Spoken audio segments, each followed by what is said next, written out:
ada nama si A, si B, si C, makhluk ini, makhluk itu. Kuncinya cuman begini, hadirkanlah zikir sirul asrar dalam hatimu untuk bisa mengahadkan hidup. Udah, hanya itu.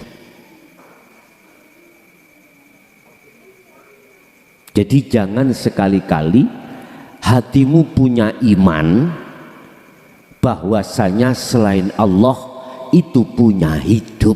Paham ya?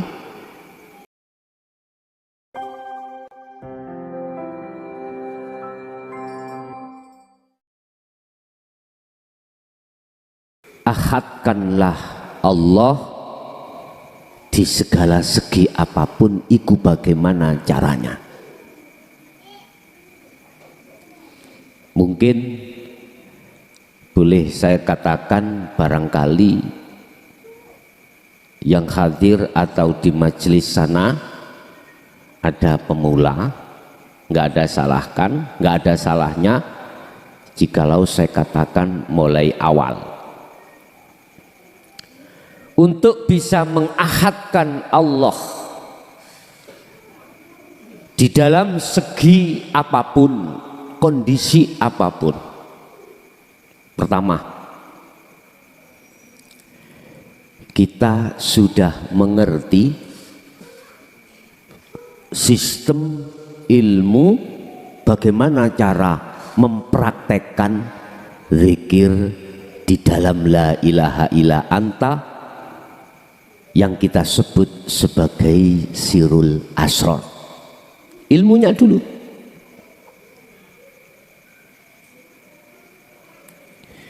Ilmunya mengatakan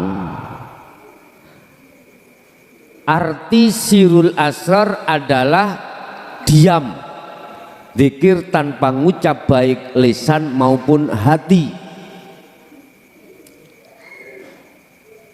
Lah terus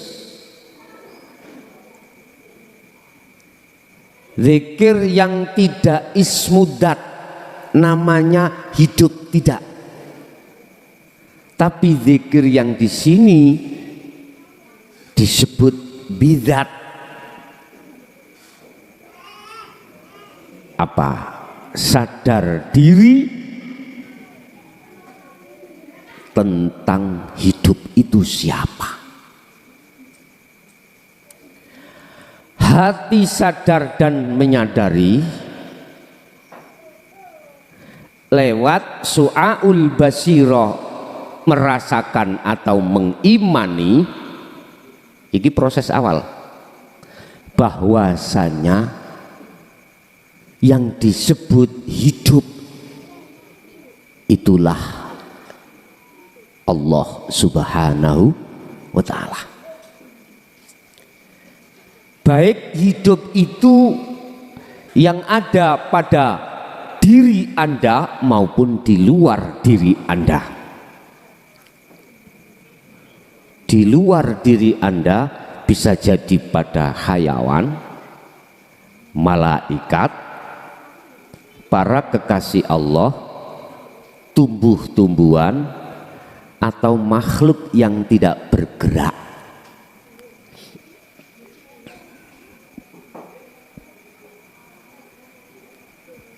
Kalau sudah meyakini bahwasanya wujudnya Allah itu adalah hidup yang bukan sifat, selanjutnya Anda harus yakin hanya hidup itulah yang berperan atas segala hal apapun. Wis. Kalau punya modal dua ini Bapak Ibu, maka selanjutnya belajarlah ruhmu untuk senantiasa berzikir tersebut. Proses su'aul basirah menuju ainul basirah, proses tahalli menuju tajalli, proses pembersihan iman dari perkara selain Allah yang segalanya tadi sekarang menjadi iman hanya Allah atau hidup yang segalanya. Hal ini lakukan 24 jam. Abot Pak Bu nggih? Mboten, nantinya mboten. Allah katakan biqadril imkan, lakukanlah sesuai dengan kemampuanmu. Contoh, mampu jenengan iki mengahadkan Allah hanya di dalam sholat 5 waktu, oke, itu aja dulu. Nanti saya yakin di sholat, di luar sholat 5 waktu, kondisi yang dihadapkan Allah terhadap dirimu, jikalau di dalam sholat 5 waktu kau terapkan zikir tersebut, yakin nanti di luar aktivitas sholat 5 waktu kau akan alami hal tersebut. Istiqomah dalam setiap aktivitas untuk menyibukkan hati berzikir pada Allah, itulah satu-satunya kunci asalnya berat menjadi ringan. Berakit-rakit ke hulu, berenang-renang ke tepian. Susah-susah dahulu, sakit-sakit dahulu, kemudian apa Pak? Hah? Bersenang-senang kita dapatkan. Kemudian itu hukum Pak, hukum matematika seperti itu. Sehingga mengapa Allah membagi golongan kekasih Allah ada 3. Pertama, musyahadatul fana, berat Pak ini, akeh banyak jatuhnya, banyak hati ini lalai pada Allah daripada teringat pada Allah. Sering hati ini tidak berzikir pada Allah daripada berzikir pada Allah, tapi sudah menjadi kekasih. Yang kedua, musyahadatul kamil atau fanaul fana. Kita diposisikan Allah dengan sendirinya, hati lebih banyak makrifat pada Allah di dalam setiap segi apapun daripada tidaknya. 2 golongan inilah yang Allah masukkan di dalam golongan mahfud. Golongan di mana hati itu, ruh itu masih ada selalu, tiap hari terselip perkara iman terhadap selain Allah.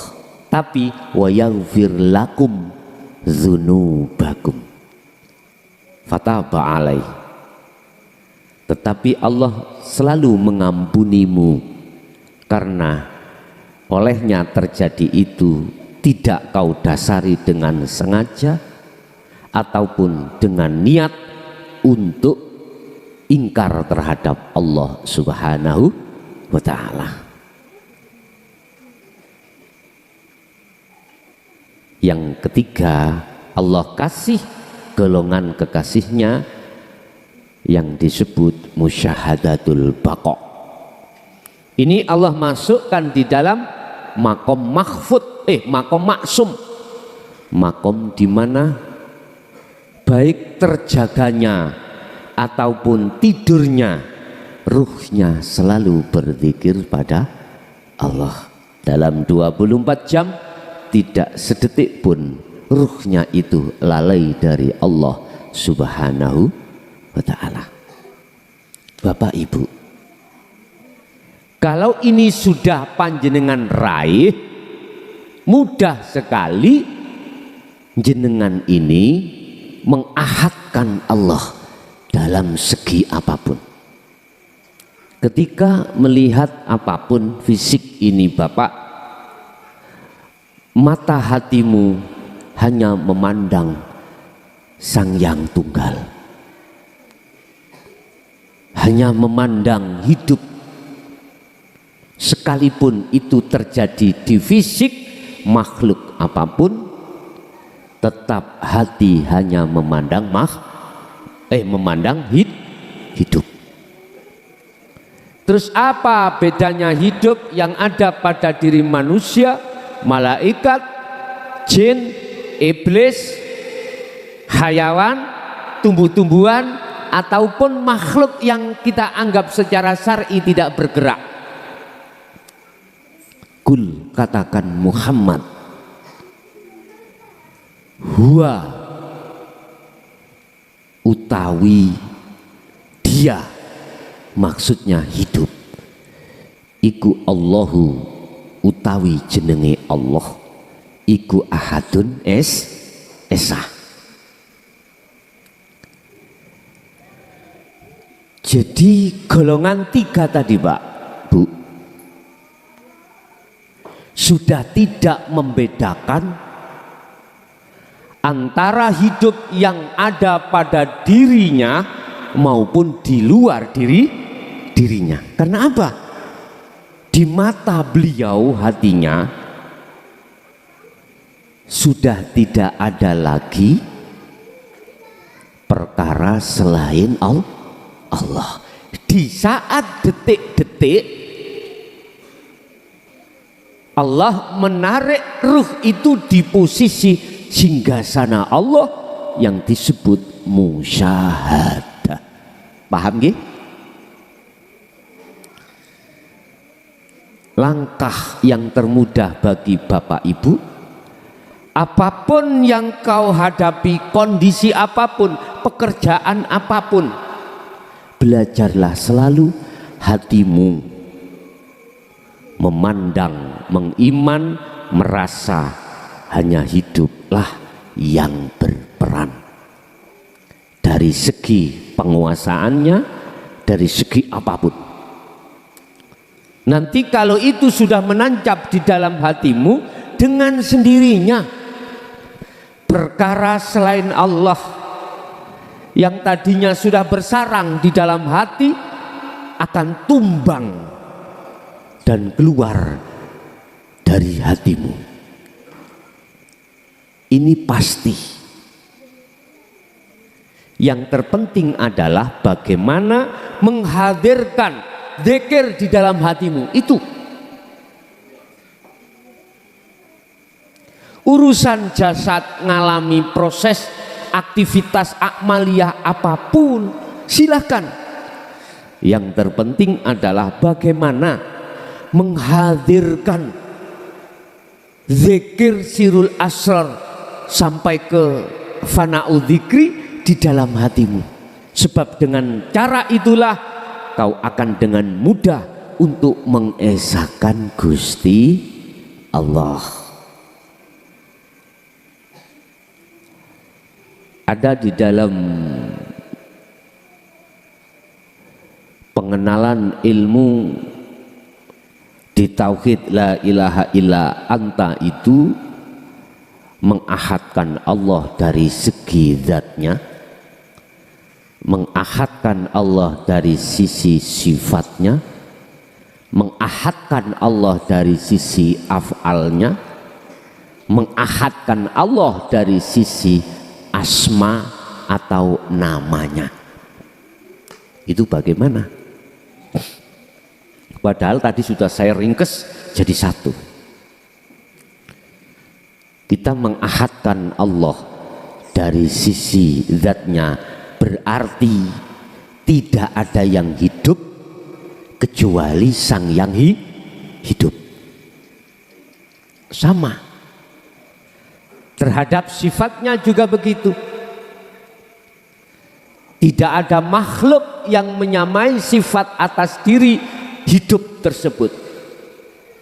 Af'al juga begitu.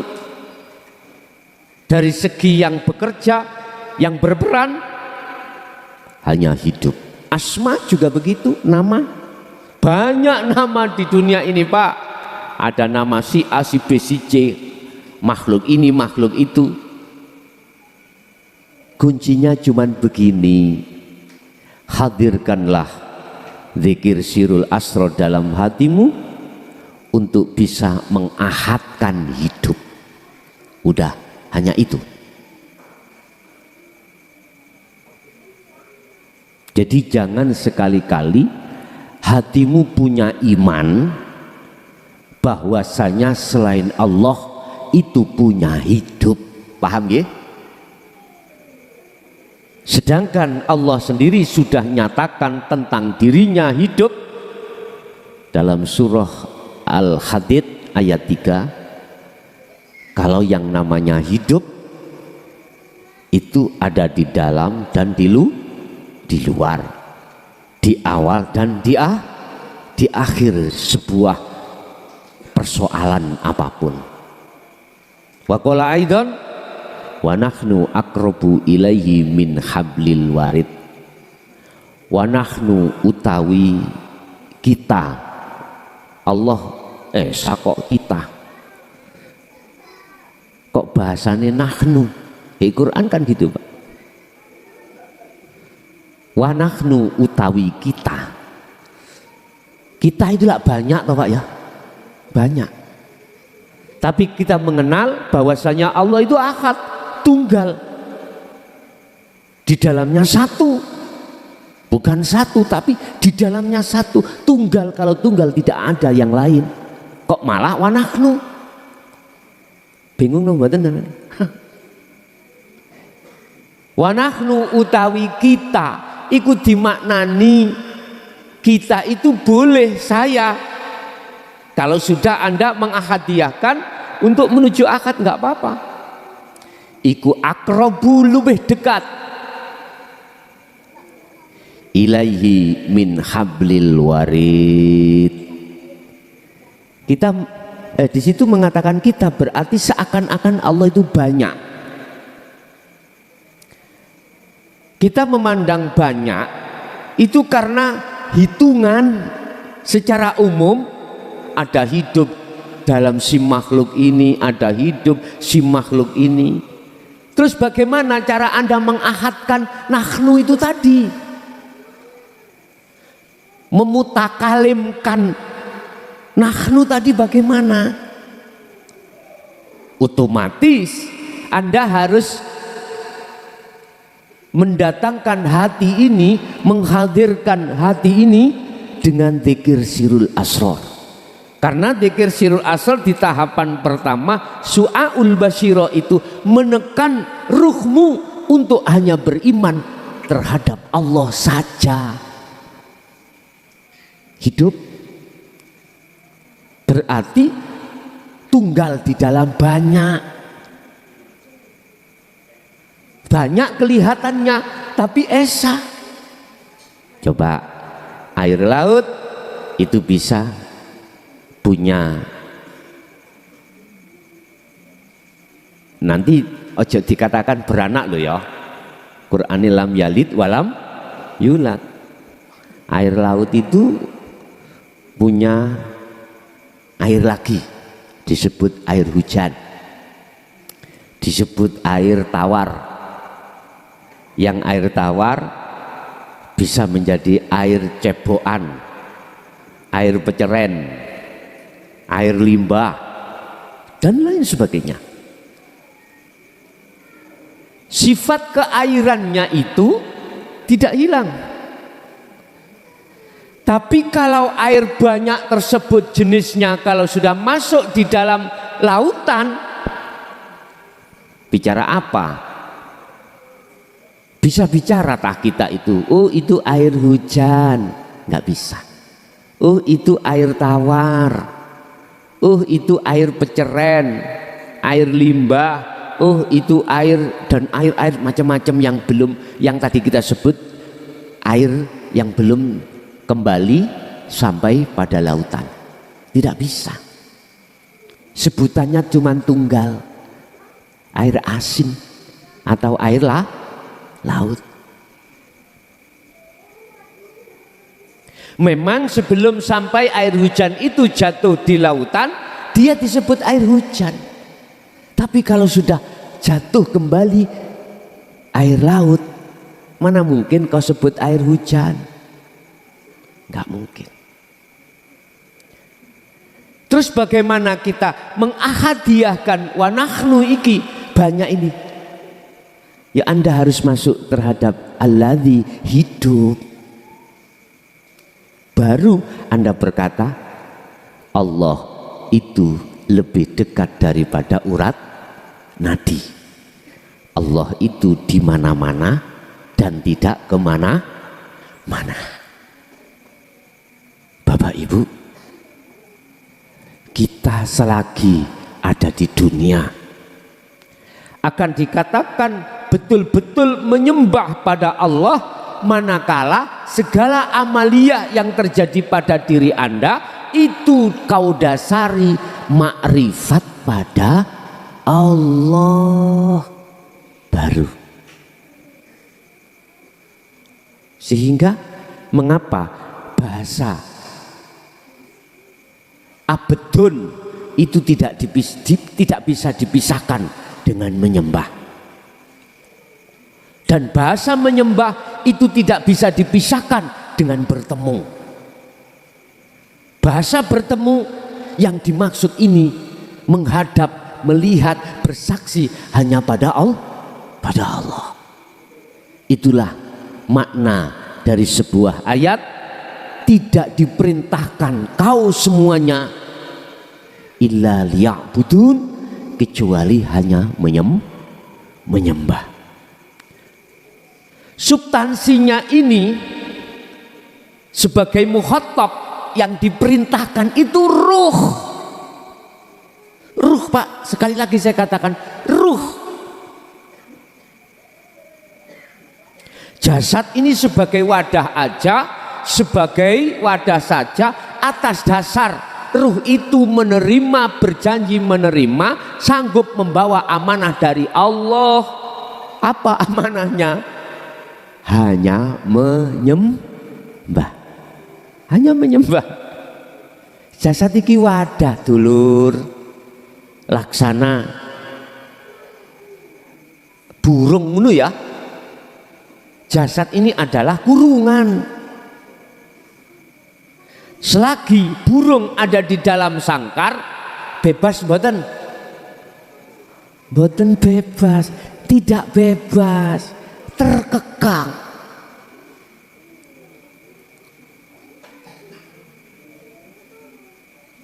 Lah nafsu itu perumpamaan yang memiliki burung. Burungnya adik burung yang bagus Pak, burung cicak rawa, mahal gitu, mahal. Apa yang pasti dilakukan oleh sang pemilik burung? Pasti menguati kurungan atau sangkar. Selalu dicek Pak, ada yang patah atau enggak, itu pasti. Begitu nafsu itu setiap saat juga begitu. Bagaimana caranya? Kesenangan dunia itu dihadapkan terhadap diri kita untuk menguatkan jasmani ini, selalu keturutan. Dihadapkanlah berbagai cara nafsu untuk kita. Ini saya bicara terhadap golongan yang tidak menyadari. Pertama, golongan yang tidak menyadari, ruh ini merasa, mohon maaf ya, nyaman ketika bersukaria dengan sangkar. Sangkar yang kuat.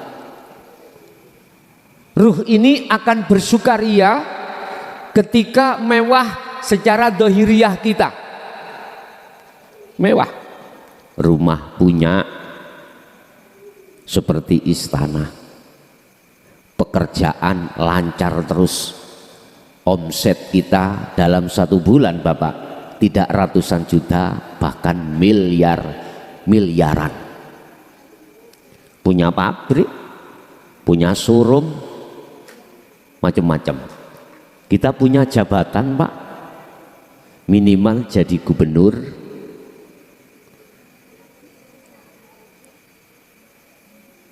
otomatis kita suka mewah-mewah yang lainnya. Ruh kita itu bersuka dengan hal tersebut, akhirnya tidak merasa terkekang, nggak merasa. Justru lewat hal itu nafsu njiret kita Pak, sing dadi kiai bersukaria dengan pangkat kekiaiannya.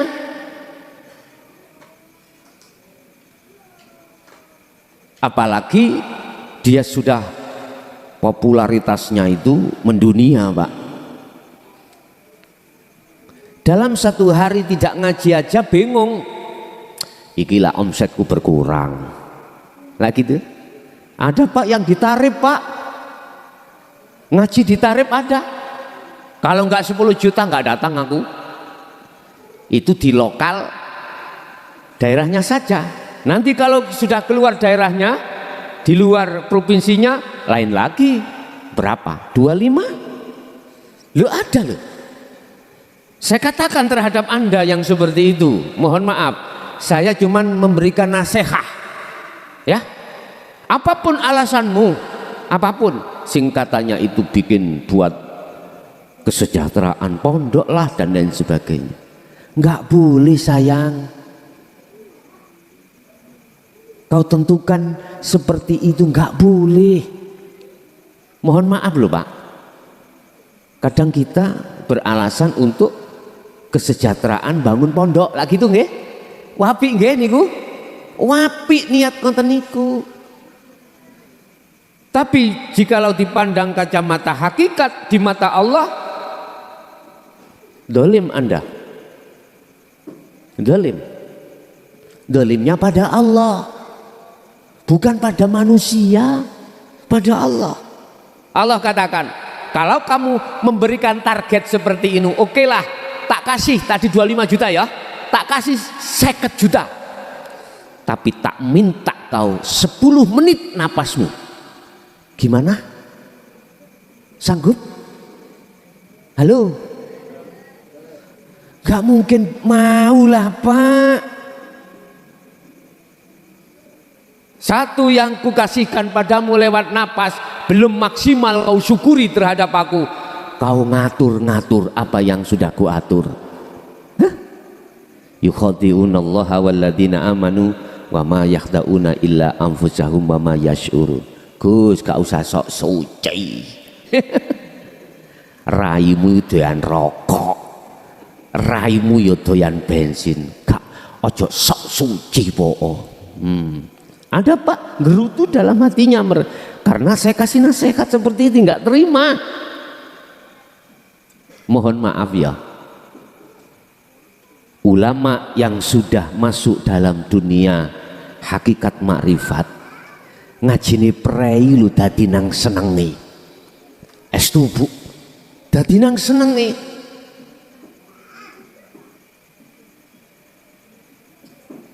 Dikurangilah kegiatan kita. Lu seneng Pak, nyantai di rumah gitu. Besok Senin dan Selasa ini saya ada tugas ke Jakarta, padahal itu jadwalnya di Surabaya. Senin dan Selasa di Tambak Wedi sama di Bronggalan. Minta izin bagi jamaah sana, bila mana bisakah diliburkan, karena posisi Senin besok dan Selasa saya di Jakarta ada panggilan dinas kedinasan. Kalau enggih tak positif nih, kalau tidak enggih kata positifnya. Berarti saya harus, entah harus saya jadwalkan hari untuk berikutnya. Tetapi tak lihat banyak yang undangan bukan rutinan. Senin Selasa kan rutinan. Saya butuh cuman waktu 2 hari untuk ke Jakarta. Bukan dipanggil KPK loh, bukan, bukan Pak. Saya unsur dari kepala desa dari Jawa dan Bali untuk ke Jakarta. Ada visi dan misi keterkaitan masalah masa jabatan. Nah, saya ditunjuk, yes gak apa-apa. Bon. Jadi barangkali nanti diizinkan di Surabaya 2 hari saya cuti, ya. Cuti 2 hari aja. Saya lihat Senin dan Kamis ini kok bersamaan. Wah, pas ini rutinan. Kecuali yang undangan nggak bisa kutinggalkan Pak. Undangan Isra Mi'raj sudah kadung di Keluwangi nggak bisa. Jadi saya bisanya Senin dan Selasa rutinan. Sebab apa saya pilih rutinan? Karena bulan depan masih ada ngaji lagi di situ. Nggih, mbok menawi diizinkan, mohon dibalas, dikasih info jamaah yang ada di Tambak Wedi dan Bronggalan. Nyampe apa tadi? Hah? Oh, nyampe dolim. Jadi salah satu perbuatan kita pada Allah dikategorikan orang yang zalim, ya pangkat seperti itu Pak. Jangan dipikir kita sudah jadi ulama, sedangkan satu sisi ruh kita belum makrifat pada Allah, itu sudah cukup, sudah benar. Belum Pak. Pada hakikatnya kita masih terbelenggu, terikat oleh nafsu itu sendiri. Otomatis golongan kita yang ada di perkara ini yang ditakutkan apa?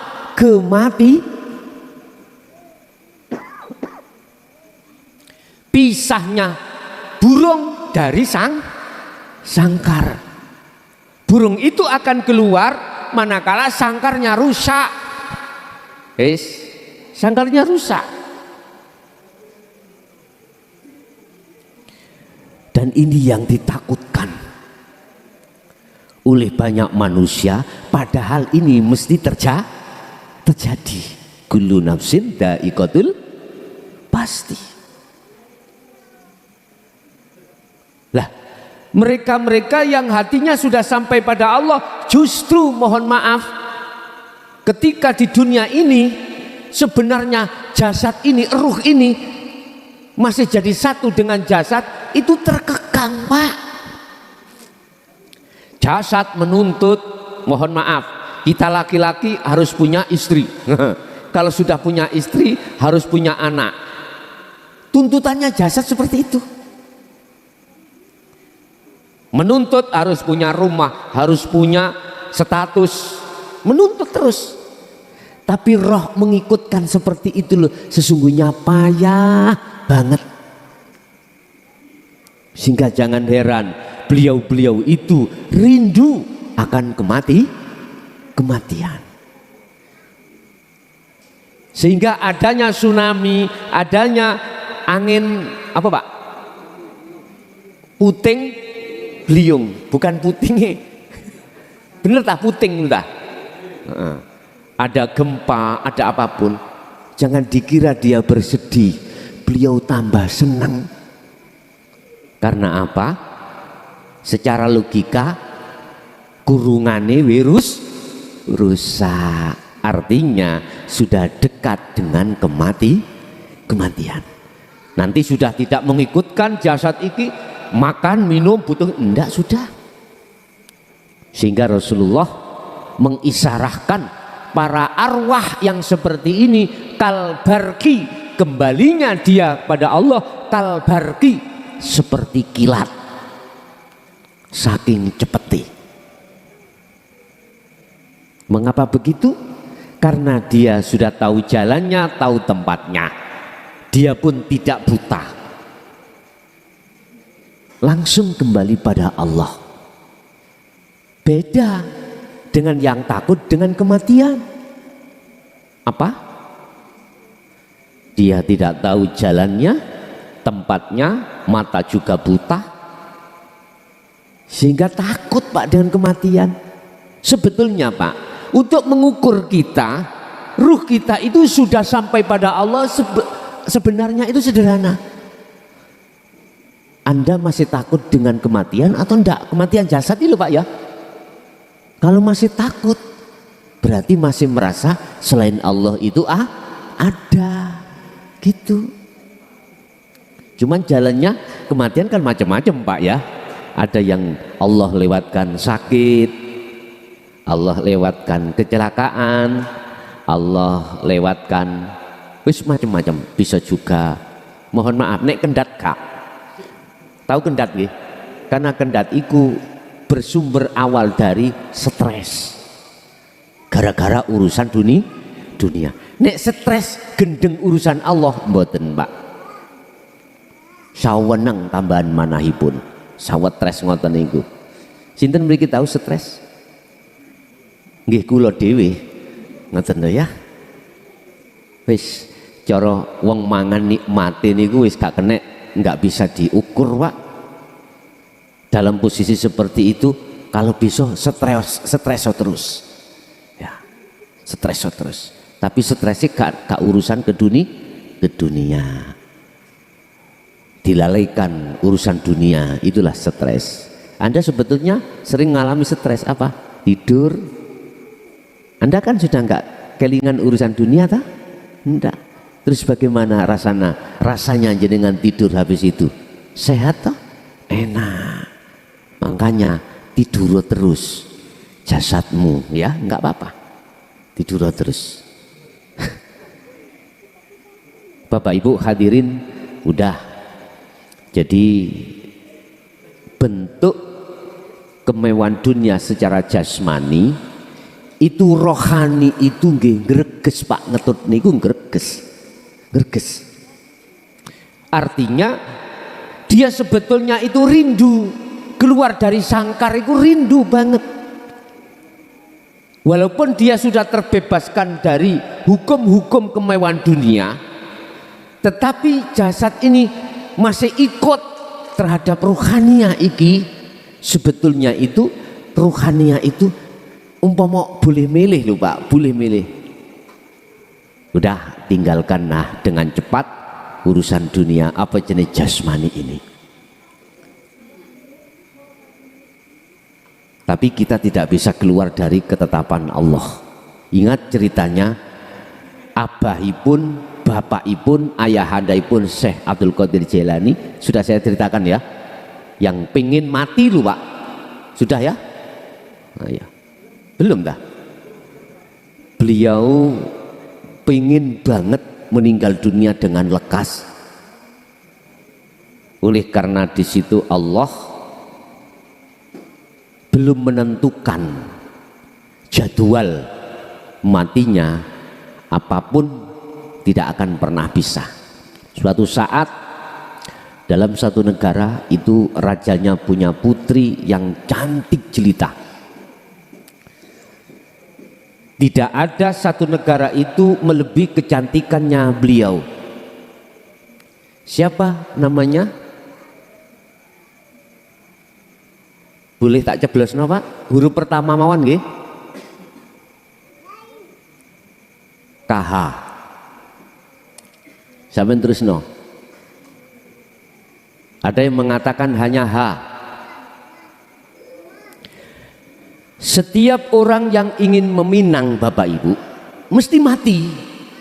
Yang mati adalah yang meminang. Kadangkala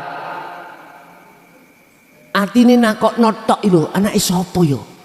Langsung dia di rumah meninggal. Kadang-kadang terus di situ nador itu ditemokke. Setelah itu dia pulang suka mau merencanakan khitbah, ngelamar, mati. Kadang sudah nador belum khitbah, weanto seneng, mati. Ada sampak melamar, menghitbah, berangkat itu di tengah jalan mati. Jadi sak negara itu ketakutan, nggak ada yang berani meminang. Seneng tok ngoten niku sing seneng langsung mati. Subhanallah. Bapak Ibu jamaah rahimakumullah. Beliau tidak hanya nador itu ketemu pulang gak mati, rajane bingung loh, wong iku kok gak mati. Akhirnya melamar, habis melamar ya juga nggak mati. Ditentukanlah hari pernikahan. Raja pernah bilang di dalam hati, mungkin matinya di tengah-tengah pernikahan. Ketika pernikahan juga tidak mati. Bingung raja ini. Ini orang apa hantu? Wis macam-macam tafsirannya masyarakat itu. Bapak Ibu, ternyata ketika saat beliau ada hajat, gampangannya kemanten anyar, awal tidur itu jenenge apa Pak? Malam pertama datanglah malaikat Israil. Bapak Ibu, diutus Allah untuk menjabut nyawanya si kekasihnya. Apa yang terjadi di situ? Gelut Pak, Israil sama kekasih Allah tersebut. Ya otomatis kalah lah. Wong tingkatane inna akramakum indallahi atqakum. Kekasih Allah itu derajatnya di atas malaikat. Sampak dikeplek-keplek no tembok, lesuh kabeh wangsul dateng Gusti Allah. Israil ngendika, kula mboten sanggup. Ya wis, nek ngono tak jabuti dhewe. Ngaten. Ternyata jedah waktu sing kaya ngene iki wau, ya. Beliau Israil kembali lagi pada Allah, digunakan untuk melakukan hal itu, akhirnya menanam jenenge janin, lahirlah anak namanya Syekh Abdul Qadir Jilani. Ngoten nah sampean biyen waktu ngono. Halo. Nek durung Pak, jenengan sekarang sudah mengenal Allah lewat Sirul Asrar, lakukan lagi. Walaupun jenengan wis umur swidak, programkan lagi. Lakukan ketika hal itu sebelumnya hatimu menghadirkan zikir pada Allah. Gak apa-apa. Nek sampean gak gelem ramut, tak ramuti engko. Lah wis ta ya. Estu, eman-eman biyen gak blas, saiki wis ngerti, kok ya wis tuwa, sing lanang kok ya sanjake kok sik kuat, budal maneh. Ingat dawuh Rasulullah, aku suk kepingin ngekeh-ngekehno umat. Lah, seperti itu. Pun kembali kepada judul Pak. Caranya spesifik. Apapun jasad Anda dihadapkan Allah, sikon apapun, tolong hadirkan hatimu zikir Sirul Asrar sampai terhadap fana dzikri. Dengan cara itulah Anda akan bisa mengahadkan Allah di segala hal aktivitas, dan itulah yang dimaksud Allah, wa ma khalaqtul jinna wal insa illa liya'budun. Oke?